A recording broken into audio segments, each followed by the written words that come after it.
All right, so last time we constructed a model, a nn.linear, with a single input feature to a single output feature, which models basic one-dimensional linear regression. So we're going to try to, or this model let us fit this line, the red line, to the blue data. Of course, that's not a very good fit, so we use the mean squared error loss to measure how bad is that fit. In fact, how bad is that fit on the particular batch that we'd used to evaluate on, or that we sampled here, these 5 points. And we found that on average, our squared error was 4.2. It looks like we can do quite a bit better than that. So let's figure out how to adjust the parameters of the model in order to do better at this loss function. So to do that, we'll construct a learner object. That is one of FastAI's nice little built-in toolboxes. That's just going to put together functionality that you could do in other ways, but it's going to bundle it together in one little unit that gives us some nice extra functionality too. So we'll construct a learner. Tab complete to get the name of learner. And we see, how do we construct a learner? We need to give it the data loaders. So I'm going to just space it out a little bit here so that we have a nice bunch of space to use here. DLs, data loaders. I'll give it the data loaders, data load tab to make sure I don't misspell it. Data loaders. They'll give it the data loaders that we made earlier. We'll give it the model that we just made. We'll give it the loss function that we just made also, which is that MSE loss here, mean squared error. I think it would default to that anyway, but we'll give it that loss function. And then we'll use the SGD as the optimizer function. Notice that the default for opfunc is Atom, which is a different kind of optimizer.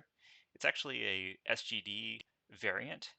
What it does is tries to automatically tune the effective learning rates of all the different parameters.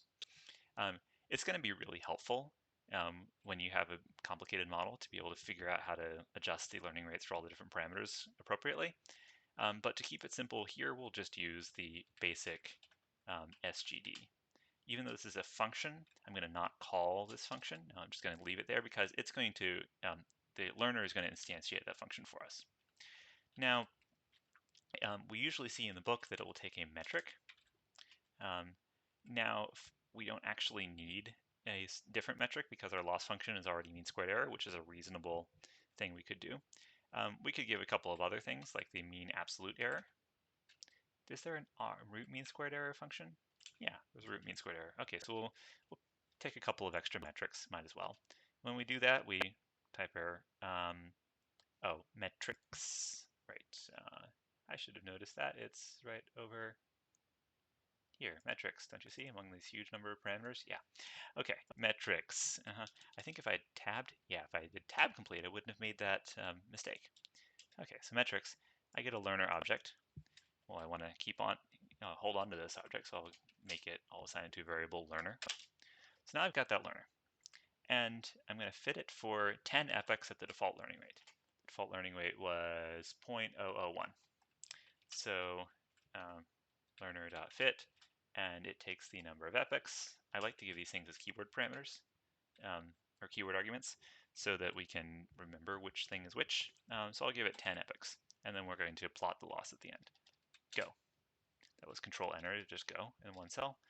And we see the training set error is wiggly wiggly because we're getting at one thing per, or one sample per each mini batch. And there's a lot of mini batches that go through, actually 100 of them, because each mini batch is 5 points and there's 500 data points.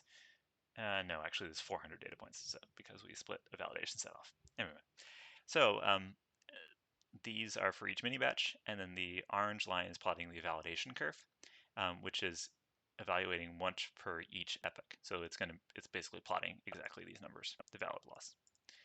It's not plotting the MAE or root mean squared error or any of these other things, but it's just going to plot our loss. And usually looking at the loss is helpful to figure out the dynamics of the training. So what I notice here is that clearly our model has not yet converged. We're still getting better and better as we go. The improvement is is getting smaller, so we're coming close to converging, but it looks like we'd probably still need another 10 epochs after this to get this model better. So let's look at what the model predicts. And well, that's at least we've got the bias right. It's got kind of the right vertical position of here, but it looks like it hasn't even started fitting the angle. So we should be able to get a lot better here, especially as it starts to pick up. There's not going to be an overall trend that points over here are going to pull this line down, and points over here are going to pull that line up. So rather than previously all of these points, they're all just pulling the bias up. It wasn't doing anything really significant for the weights or for the slope. Previously, when the line was down here, we just wanted to pull everything up.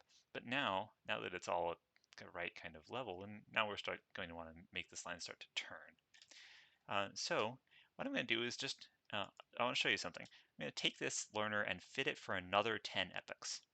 Now we're going to get a slightly confusing loss plot here.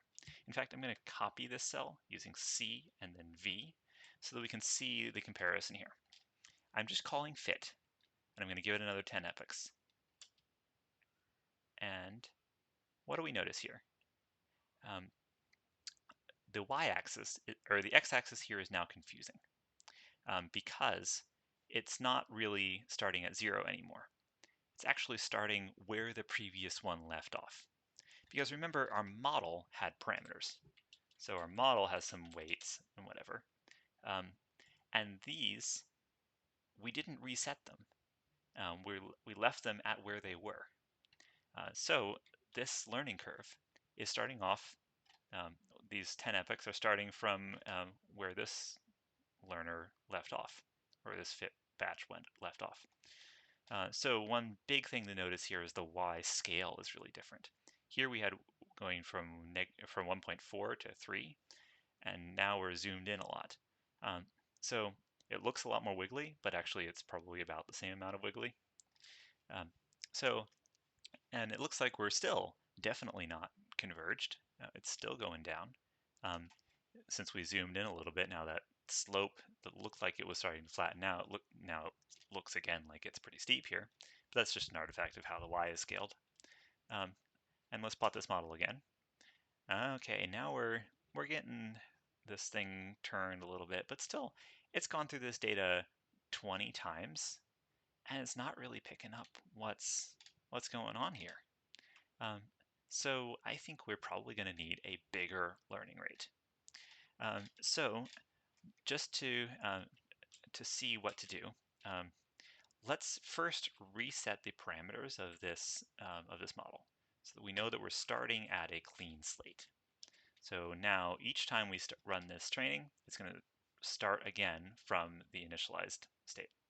Run it again, and again the initialized state. Notice that the specific dynamics are going to be a little bit different depending on what order the mini batch, how the points got allocated to different mini batches. So maybe these points or these particular initial mini batches were a little harder for the initialization of the model, or they were more extreme and they pushed the model to make a more drastic change early on that wasn't as generalizable to the next mini batch. But there's a lot of noise early on in training. So often what we usually do when we have big models is we start our training with pretty low learning rates to kind of get those initial wiggles out. Then boost up the learning rate.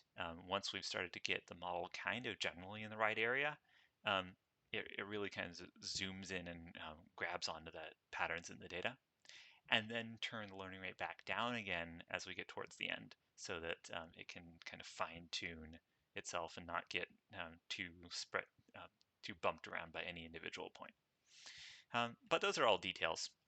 For now, let me delete this extra cell. Yep, double D just deletes things. And I'll take this fit, and notice it takes a LR. It takes a learning rate. Oh, it also takes a reset optimizer. I'm not sure if that resets the model. I wonder if the learner reset its optimizer. So the SGD doesn't have any internal state, but an optimizer like Atom will have some internal state. So maybe this reset optimizer flag would reset the internal state of the optimizer too. So I'm not sure I need to look up exactly what that does, but definitely what we need to do is pass a learning rate. Let's do, so our initial learning rate by default was, well, let's look at what it is. Learning rate 0.001. So that's 1e negative 3 because we go 1, 2, 3 decimal points to the right. So this should be exactly the same. Nan inf. Oh, learning rate 1 minus 3, duh. That was, so a learning rate of negative 2. Yeah. That's going to diverge real bad. How about 1e minus 3? Yeah, that's pretty much the same dynamics we saw earlier. Let's crank that up. I like to crank things up in sort of orders of magnitude.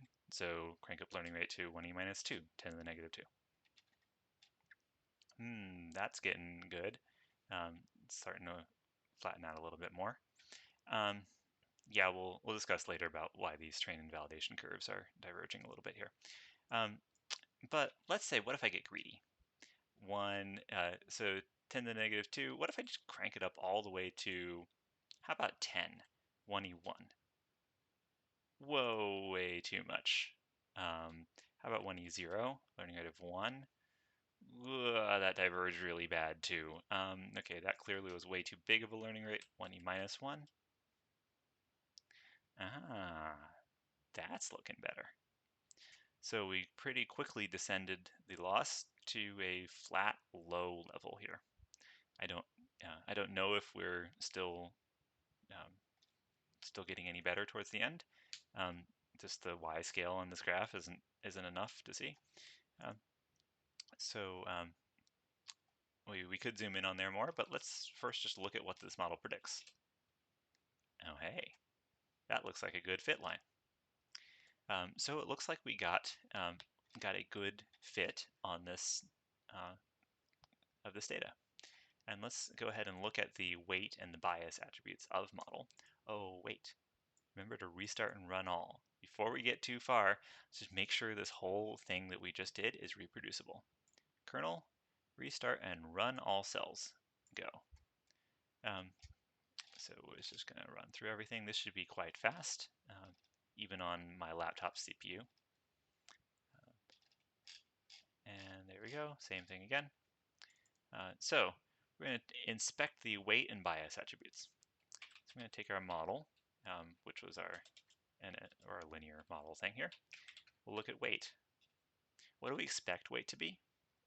We initialized, or our true data was comprised of 4 times x plus other stuff. So we're expecting our weight to be somewhere around 4. 3.9933. Pretty good. How about bias? So, model bias here. So I initially thought that our bias was going to be -1 because we subtracted 1 here. But our noise actually has an average value of 0.5, which we discovered earlier, because it's a uniform random noise rather than a uniform from 0 to 1 or 0 to 0.5. I'd expected it to be a standard normal noise, which would have had a mean of 0. But this has an expected mean of 0.25. So we're actually going to expect our bias to be -1 plus 0.25, so -0.75. What's our bias actually? -0.71. Pretty close. So it seems like we've got a pretty good fit on the line, as we can measure with the line itself. We can look at the errors. It got a mean squared error of 0.021, an average absolute error of basically each prediction was off on average by 0.13, and root mean squared error was 0.15, so square root of this. And we can report these as our model's accuracy. So cool. So this is the end of the kind of core of this. I'll do one more video and kind of a wrap up, and maybe talk a little bit about these extensions. Okay, here we go.